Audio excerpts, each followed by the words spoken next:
waaw Boubacar Babacar lépp lañ may wooyee daanaka donc maa ngi leen di sant ci invitation bi di nuyu équipe bi fi teew yëpp di nuyu itam ki ma àndal ci émission tey bi di nuyu ñëpp ñi nga xamante ne ñu ngi ñuy seetaan moo xam ci dëkk bi la Sénégal mais également partout à travers le monde et dans tous les pays africains Gandal Afrique édition laa jiite ànd ceeg ay ndaw yu bari waaye tamit ay mag ñoo xamante ne ni ñu ngi ñu ciy jàppale bu baax a baax jërëjëf. merci beaucoup monsieur Bocar Guiro de passage rek ñu ngi leen di nuyu ñoom ñëpp xam naa instant bi ñu ngi scotché di leen di wax rek nañuy di abonné di partager pour mën di ñu may doole également di mën a jot suñu programme chers internautes tey nag li ñu fas yéene waxtaanee ci actu commenté dinañ daal di ñëw ci li nga xamante ne bokk na ci actualité phare muy Azoura Fall en prison gis nañ démb ki nga xamante ne mooy le premier ministre demoon na seeti ko buñ fa jógee comme ni ma ko annoncé rek sunu ñaari invité yi dinañ daal di ñëw waxtaan ak ñun ci actualité mais également ci littérature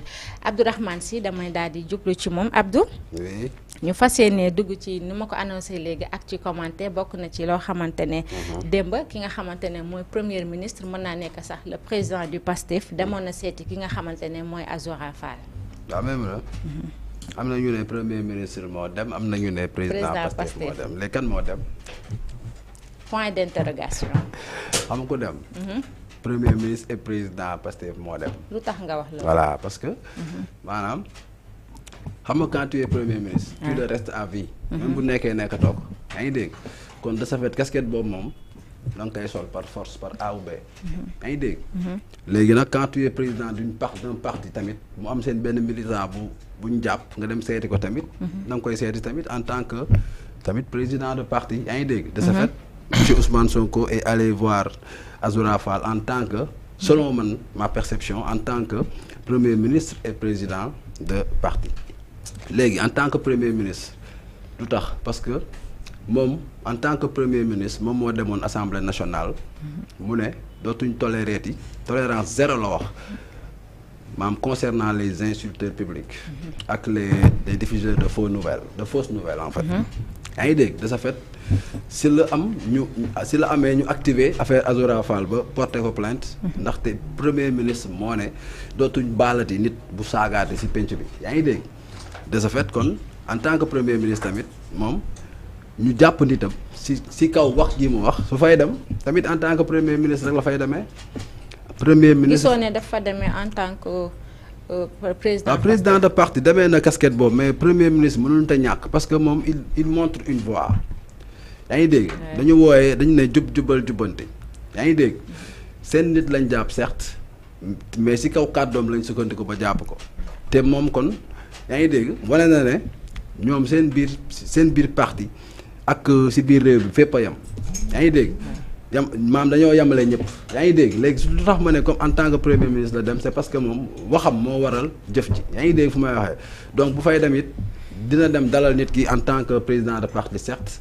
mais tamit c'est le premier ministre nga xamante ni moo tax kenn dootul baal kenn ku saaga moo fa dem tamit yaa ngi dégg parce que si ay kàddoom la loolu taxe loolu moo tax loolu am yaa ngi dégg donc man noonu laa koy jàppee quoi parce que pour man mënoo séparer nit nu mu doon nit bu doon ñaari mbir yooyu mënu ko séparer ci jëmmam mënul nekk moom premier ministre la président de parti la actam lu lay wan ne premier ministre la rek moo fa dem dafa dem ñëpp di ko coow ñu premier ministre Ousmane Sonko dem na tel lieu yaa ngi dégg après la ñuy naan président de parti Pastef parce que premier ministre moom mooy casquette bi taxaw ci kaw booy bi actuel yaa ngi def mais parce que on n'est pas en période électorale on n'est pas en période de campagne électorale de politique yaa ngi def mais donc casquette premier ministre boobu la sol di ko doxee léegi juste que dafa am nitam boo xamante ne dañ ko jàpp mu metti ko léegi foofu mu dem fa léegi su fay dem nag donte président de parti moo fa dem mais tamit c'est le premier ministre moo fa dem parce que c'est lui le premier ministre du Sénégal léegi nag cool yi xam nga fan la nekk ndax war na fa dem ndax waru fa dem yaa ngi dégg parce que lu tax mu dem fa ñu naan kan moo fa dem premier ministre wala président de parti question bi mooy ndax war na fa dem ndax waru fa dem yaa ngi dégg man li ma jàpp mooy war na fa dem ndaxte nitam lañ jàpp yaa ngi dégg même bu nekkul woon nitam mu nekkoon koo xamante ne si beneen parti la nekk sax war na fa mën a dem nemmeeju ko waaw parce que loolu terewuñ ko c'est pas la loi qui l'interdit te loi lu mu terewul waruñ ci sax débat en fait mais c'est parce que ñun genre sujet yu mel noonu ñoo ñu gën a intéressé. mais en fait aussi lii dafa nekk loo xamante ne fii ci Sénégal bëriwul lu ñu koy gis premier ministre bu dem seeti benn ki nga xamante ne ndawam la en fait. tu as bien dit. xam nga loolu lu muy wane. dafay wane ne fii ci Sénégal ñu ngi doog am nguur goo xamante ni dañuy jàpp seen ay njeñ seen ay biir njeñ di leen tëj loolu daawuñ ko woon gis. Macky Sall daal woon tëj ay njeñam bu ko defee tamit xanaa da koo def parce que mënu ci dara. Comme le cas de Bougazeli bi ñu ko jàppee ci flagrant délit de faux billets.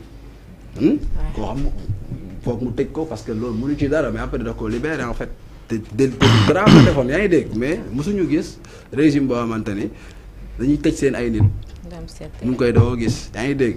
si lu ñu fekkee ñun peut-être au temps de Senghor mën na mu amoon mais ñun fekkee wuñ jamono boobu jamono bu ñu fekkee rek lañ mën a wax. lu ñu gis mooy que lu bees la yaa ngi dégg. parce que ñoom ñoo woote indépendance de la justice. yaa ngi dégg fu may waxee. ñoom ñoo woote les réformes de la justice donc ñoom tamit yoon la ñu wone leçon. yaa ngi dégg juste que man lenn rek laa nanguwul mooy que dama ne lii mënoon la ñàkk yaa ngi dégg fu may waxee parce que xam nga lu metti mooy nga doon xeex ci dara. ñu jàpp la tëj la ci kaso ay weeri weer ba ñu di wax ne da nga am ay problème de santé. après ñu bëgg jël sa benn vidéo boo xamante ni vidéo bu yàgg la woon ba nga koy wax boobu. yaa ngi woon ci ay tartar ak yooyu ñu bëgg la ci tëj tey. yaa ngi dégg loolu rek moo xaw a illogique ci affaire bi quoi parce que dañ ne vidéo bi ça date de 9 mois xaw ma donc de ce fait yaa ngi dégg waroon nañ am plus de clémence envers Azoura Fall man noonu laa ko jàppee quoi peut-être que comme tey lañ koy jugé dinañ ne parce que gars yi ne nañ dafa am ay problème xel ak yooyu yëpp mënoon na ñàkk mënoon nañ ko bañ a wax en fait parce que ñu Sénégal tamit am luy suñu problème même la ñun lépp dañ koy médiatiser ñun dañuy jël loo xamante ni warul nekk sur la place publique ñu teg ko fa. mais est-ce que lu mu nekk tamit koo xamante ni il est célèbre xam nga nekkoon ci même réseaux si tu es sociaux célèbre y a une partie de ta vie qui est privée. effectivement yaa ngi dégg te loolu gars yi ba pare lu nekk ci yoon nekkul dañ ko war a teg ci place publique bi parce que du procureur moo génn wax yaa ngi dégg du juge yi ñoo wax ñan ñooy wax les journalistes yi tamit ñoom maa ngi leen soññee dara bu ñu amatee yenn information yi nañ koy denc parce que ñu naan diw dafa dof loolu nekkul lu rafet. mais sama gars yi tamit scoop la ñuy bëgg scoop la ñuy je sais bëgg bu ñu amee yenn info yi dañuy gaawoon tamit waaw mais bul bëgg scoop tamit ba lor nit. yaa ngi dégg parce que tamit journal mission am du loraate ginde waate la. teg nit ñi ci lu leer ñu xam. kon day wax loo xamante ni maanaam dina jëriñ doomu aadama yi que ngay wax loo xamante ni tamit day yàqal nit yaa ngi def ma donc côté médiatique bi tamit war nañ ko xoolaat bu baax a baax mais sinon moom je vais dire une chose très simple mooy que Azoura Fall moom waru woon yegg si fii ak gars yi parce que daf leen xeexal sonnal leen bëccëgal leen ñu tëj ko ci kaso mu sonn ci lool kon mérité na leneen lu dul ñu koy ñoom seen bopp ñu koy jàppaat di ko tëj parce que dañoo wootee loo xamante ni pour dëgg la nee nañ parce que mais est-ce que tamit bu Azoura saagawee tëjuñu ko ñu gis ki nga xamante ne genre ñoom Abdou Guerre et consort ñu tëj leen est-ce que kon duñu nekk am nañu war a bàyyi di tëj ku saaga loolu dañ ko war a bàyyi ah bon waaw il faut que ñuy dépénaliser yaa ngi dégg xam nga dépénaliser mooy au lieu que ñu lay tëj ñu lay fayloo sax benn amende parce que saaga waruñu si tëj nit kaso kaso yi dañoo fees démb rek yaa ngi dégg yi may Sadia mu ngi koy wax les prisons sont pleines yaa ngi dégg fu may wax léegi de ce fait bu dee kaso yi dañoo fees léegi nga bëgg ku saaga te ñun ñu ne askan moom ñëpp ay saaga léegi nga ne ku saaga ci place publique dañ lay indil jafe-jafe tëj la mais kon prison yi dina gën a fees dina dem ba may day tuuru kon loolu pour man du solution parce que àdduna bi moo dépassé ñu naan léegi ku saagaat dañ lay tëj àdduna bi dépassé na foofu xam nga fa la àdduna bi toll ñun déjà on est un pays boobu économiquement parlant dañoo nekk say difficulté yaa ngi dégg kon soxla nañ xaalis donc lépp loo xamante ni lu mën a feesal kees état yi la dañ ko war di def te loolu ci la bokk mooy di dépénaliser yaa ngi dégg comme les délits de presse yaa ngi dégg un journaliste boo xamante ni dafa def benn diffusion de fausse nouvelle wala mu diffamé au lieu que ñu koy tëj ñu fayloo ko benn amende mais c'est pareil pour les insulteurs au lieu que ñuy dem naan ki dañ koy jàpp tëj ko ci kaso bi parce que dafa saaga diw ñu ne ko léegi fayal temps yaa ngi dégg bu ko defee gars yi bu ñu xalaatee ne bu ma saagawee dinaa fay temps nañ moytu saaga yaa ngi dégg mais boo bëggee jël saaga ne ku saaga te ñun ñu nekk dëkk boobu mooy ni ma ko waxee woon keroog ñëppay saaga en tout cas sëriñ yi dañuy saaga donte duñ ko assumer en public mais dañuy saaga suñu waajur yi ñoo dàq saaga yaa ngi dégg de ce fait ñun tamit ay saagakat yu mag lañ yaa ngi dégg Sénégal saaga nekkul problème fii gars yi ñu saagante every day léegi bu dee dafa am benn habitude bu nekk ci ñun. man pour man mënuñ ko xeex daar mu dañ fi léegi-léegi loo mënul nekk léegi dañuy xool ay pexe yoo xamante ni mooy gën a nekk lu intelligent quoi loo xamante ni boo ko defee dina tax ku ci nekk bu taxawatee ci mbooloo bi xam ne lii mu ko waxee lii moom ma ciy fekk automatiquement dina ko moytu yaa ngi dégg noonu la fa demee quoi mais Ousmane Sonko démb moo waxaat ko bu muy dem Rebeuss il était parti en tant que premier ministre et président de parti yaa ngi dégg parce que il faut gars yi bàyyi leen poser ay questions am c'est inutile un personnage de l'État boo xamante ni il a 2 casquettes fu mu mënti dem dañ jàpp ne 2 casquettes yëpp la fay yóbbu. donte benn bi des fois da koy garder parce que booy présider par exemple benn cérémonie boo am premier ministre lañ invité. doo fa wax waxu politique waxu kii nga fay wax waxu diplomatie peut-être nga fay wax. yaa ngi dégg mais boo nekkee ci sa biir partisans yi. waxu politique nga fay wax. léegi bu ñu jàppee sa benn partisan nag boo xamante ni si luñ ko jàppee yow yaa tax yow en tant que premier ministre yaa tax ñu jàpp ko kon bu nga fay dem di ko masawu daa ngay dem di ko masawu en tant que président de parti certes si yow la bokk mais tamit daa ngay dem di ko masawu en tant que premier ministre parce que li ko dal. loolu moo tax mu dal ko yow en tant que premier ministre yaa wax kàddu bay tax ñu mën koo jàpp. yaa ngi dégg moo tax homme d'État yi mooy le maire chaque jour bu ñuy wax nañu xam lan la ñuy wax. Ousmane Sonko il n'était pas obligé de dire tolérance zéro pour les instituteurs publics yaa ngi dégg parce que fii Sénégal la.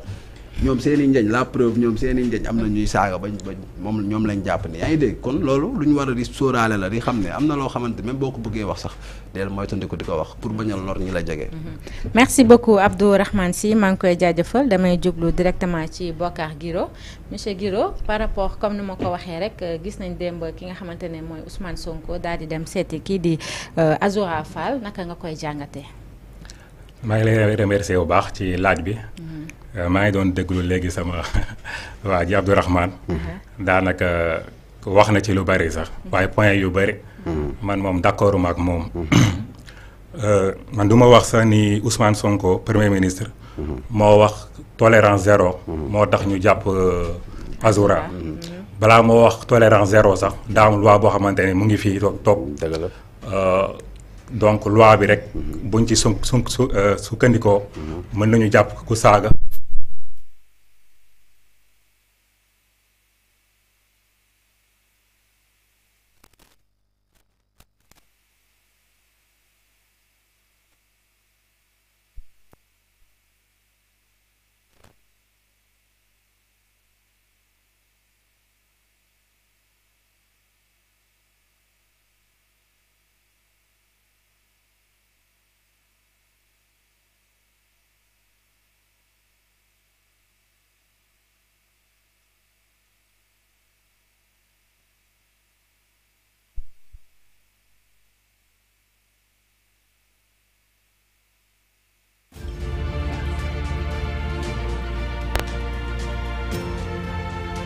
dëkk ñoo fayul la ñaari dëkk xeex noonu lay mujjee mel te loolu gënul yaakaar naa moom justice loi dafi war a nekk pour ñëpp moo xam ci parti opposition nga bokk moo xam ci parti au pouvoir nga bokk képp ku def dara dañ la war a atte ci lu texte yi wax waruñu xool kii de buñ ko attee nii diw du kontaan wala kii buñ ko tëjee parti bi dina kontaan loolu bu dee dañoo dem ba di ko def rek nañ xam ni dëkk bi mënatul baax donc ñun ñëpp a bokk Sénégal ñun ñëpp jàmm la ñu bëgg surtout ñu jógee ci situation yoo xamante ne dafa exceptionnel dafa garaaw dafa metti ci ñëpp 2021 ba 2023 ba 2024 amul lu ñu dundul donc bu ñu amee espoir am yaakaar tey gouvernement changé ñu promettre ñu lu bari ci système bi ci justice bi ci lu bari donc tey am na doxalin boo xamante ne ñu ngi ciy xaar autorité politique yi ñu ngi ciy xaar population bi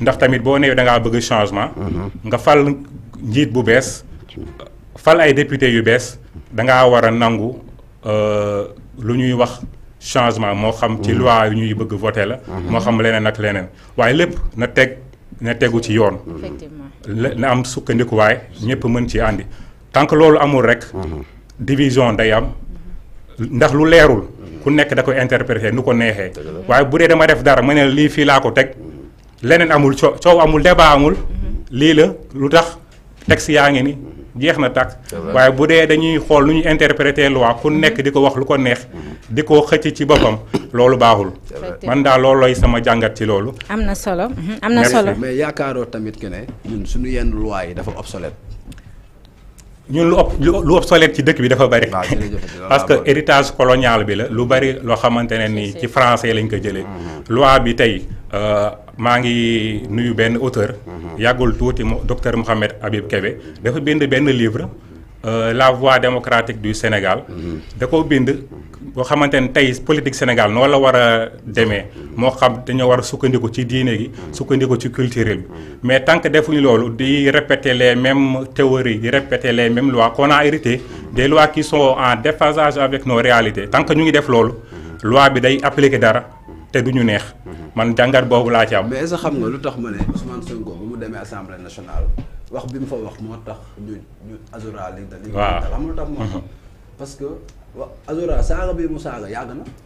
non loolu yow yaay ne yàgg na mais am ñoo xamante ne dañu ne saaga bi yàggul saaga bu no xam nga instant yi loolu yomb naa vérifier loolu yomb naa vérifier bu dee bu yàgg la wala bu dul wala da saaga bu bees la c'est pas la première fois muy saaga moo tax ma ne la yàgg na mais dama la bëgg expliquer foofu ne la ne maanaam lu tax nit ñi dem porter plainte te am na ñuy wax ne maître Moussa Diop moo génne vidéo yi am na ñu koy wax yaa ngi dégg loolu live TikTok la en direct am na ñu koy wax dama ne am na ñu koy wax laa wax parce que maam Sénégal lañ ne def na benn poste que di démentir am na ñu koy wax maam fu may waxee mooy que ne maanaam c'est parce que gars ñi dañoo comme dañu gis ne un premier ministre moo dem assemblée nationale yaa ngi dégg taxaw devant tout le monde devant ñi nga xamante ni c'est les élus du peuple mu ne à partir de maintenant li kenn dootu ko tolérer ti yaa ngi dégg loolu ça sous-tend que ne daana am ñu koy tolérer yaa ngi dégg si ñoom diir gu ñu falu parce que ñoom bu ñu faloo ba léegi gars yi ngi doon saaga de mais defuñ ci woon dara yaa ngi def mais dès l'instant mu wax ko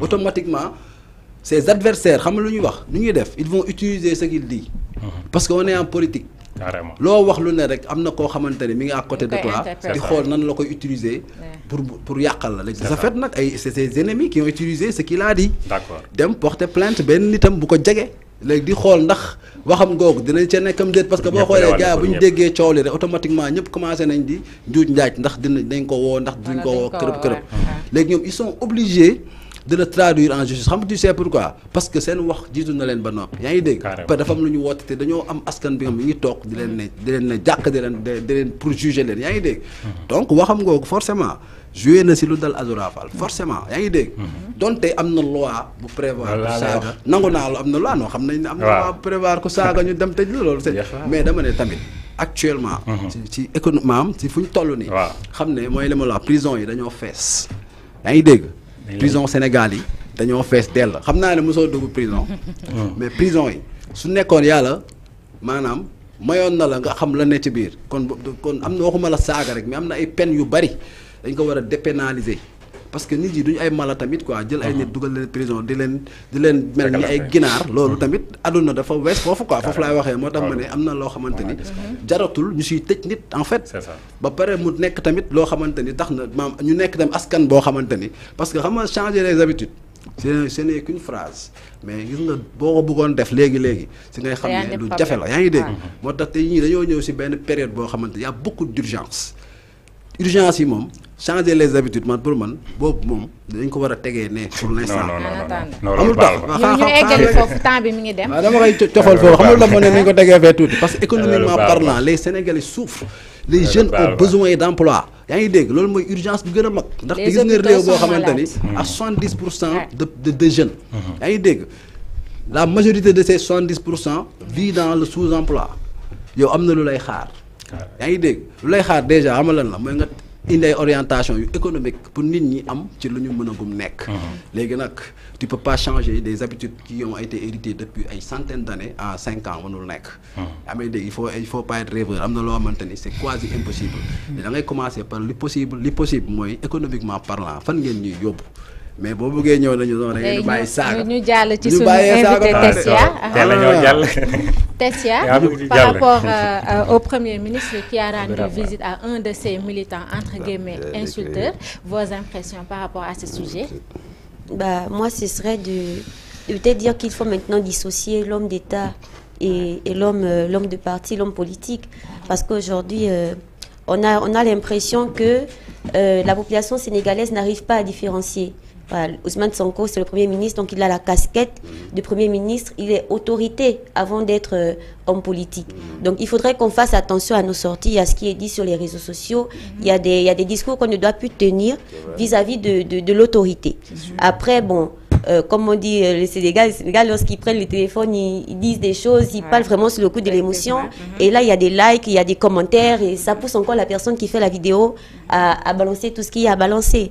Mais vraiment, attirer l'attention sur ça, demander à ce qu'il fasse la différence entre l'homme d'État et l'homme de parti.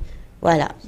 Merci beaucoup, c'est gentil à vous. Sinon, Abdourahmane, bo amul lo ci doli ñu daldi dugg directement rek ak suñu invité, allez-y. Da nga am lo ci doli Abdou? Il était parti en tant que Premier ministre ou en tant que homme de parti? Bon, là, je vais dire homme de parti. Pourquoi? Parce que il est allé voir un militant du PASTEF quand même. Ouais. Voilà. Mais il était parti en étant également Premier ministre. Les deux casquettes. Est-ce qu'il peut enlever cette casquette? Bon, il ne peut pas l'enlever du coup. Il l'est constamment, il est Premier ministre constamment dès l'instant qu'il a été nommé. Donc même s'il est président de parti, il est également Premier ministre. Donc on ne peut pas dissocier ces deux cas. Non, mais on peut dire aussi qu'il était parti en tant que chef de parti parce que Azoura est un militant de PASTEF, donc c'est tout à fait normal. Bien. Ouais. Sinon, Abdou, bo amul leneen lo ci doli ñu dugg allez-y Guiro. Donc dama ci bëgg rebondir rek par rapport ak lu sëñ bi wax léegi. Prison moom prison moom dañuy ñaan yàlla musal ñu ci. ñaan yàlla musal ci bépp doomu aadama. ndax xay bu dee séjourné wuñu foofu dem nañ fa rendre visite ay nit xam nañu conditions yi foofu nu mu mel. te également li nga wax sànq dama koy appuyer sax. tey bu dee dañoo bëgg punir nit dugal ko prison rek waratul nekk kii bi solution bi. war nañ am yeneen moyen yeneen mécanisme yoo xamante ne képp ku def dara lu yoon àndul dañ ko ci teg daan. tool yaa ngi fi on parle très souvent comment dirais-je dañoo manqué lu bari dañ koy importer. lu tax te terre yaa ngi fi suuf saa ngi fi yaatu. nañ leen jël ñu dem béy. am na ay dëkk yoo xamante ne tey balaa ñu laa tëj prison ay travaux forcés lañ lay defal. on a beaucoup d'urgence comme ni nga ko waxee. te côté boobu sa dem la ciy appuyer. mais man damay wax ni jikko yi. ci urgence yi la bokk. moom dëgg la moom. perception yi ci urgence yi la bokk. c'est vrai. économie loo fi mën a defar. tabaxal ay immeuble na ñëpp am liggéey. tant que jikko yi changé wul tant que perception yi changé wul dara du dox. C'est vrai. te pour sax économie bi dox dëgg-dëgg. il faut qu'on ait de nouvelles perceptions. C'est vrai. Qu'on accepte d'évoluer. yaa ngi wax sànq emploi. L'État ne peut pas donner de l'emploi à tout le monde. Si aujourd'hui on a beaucoup de chômeurs. C'est que les perceptions et certaines convictions sont à dépasser. On doit entreprendre. C'est vrai. Entrepreneuriat mooy solution bi. pays yu gën a mag yo boo fa demee les entreprises sont fortes. ñoom ñooy employé état mënul employé ñu bari. sinon lépp ci ay impôts lay nekk. ay taxes te loolu tamit day sonnalaat population bi. loolu laa bëggoon a ñëw. dernier point bi Azoura Fall. ak Abdou Nguer ak ñëpp ñoo xamante ne ñu ngi leen tëj jamono ji. ñu ngi leen di ñaanal yàlla ñu génn fa ak jàmm. te li leen fa dugal bañ leen fa dugalaat. loolu lañ ci mën. merci beaucoup dañuy daal di dugg rek Abdou directement ak sunu premier invité bi. je rappelle rek Bocar Guiro nekk directeur de Gandal Afrique. Bocar balaa may jox Abdou rek dama lay doon laaj en tant que nga nekk éditeur nekk ci milieu bi nekk ci ay années naka nga gisee wàllum édition fii ci Sénégal. maa ngi lay remercier ci laaj bi. laaj nga ma lu am solo nag wàllum édition fii ci Sénégal. mën naa wax lu jafe la. parce que dafa nekk loo xamante nit ñi xamuñu ko bu bari. boo doon compter éditeurs yi biir Sénégal. boo xamee 10 dafa fekk da ngaa xam ñu bari. xëy na ñun mii nekk ci biir xamante nañu mais à part loolu kenn xamuñu. jafe-jafe yi bari na. parce que déjà auteurs yi ñu nga xamante ne ñoom la ñuy liggéeyal amatuñu confiance ci éditeurs yi. lu tax. amatuñu confiance ci éditeurs yi parce que daa am ay pratiques yi fi nekkoon. wala yi fi nekk ba léegi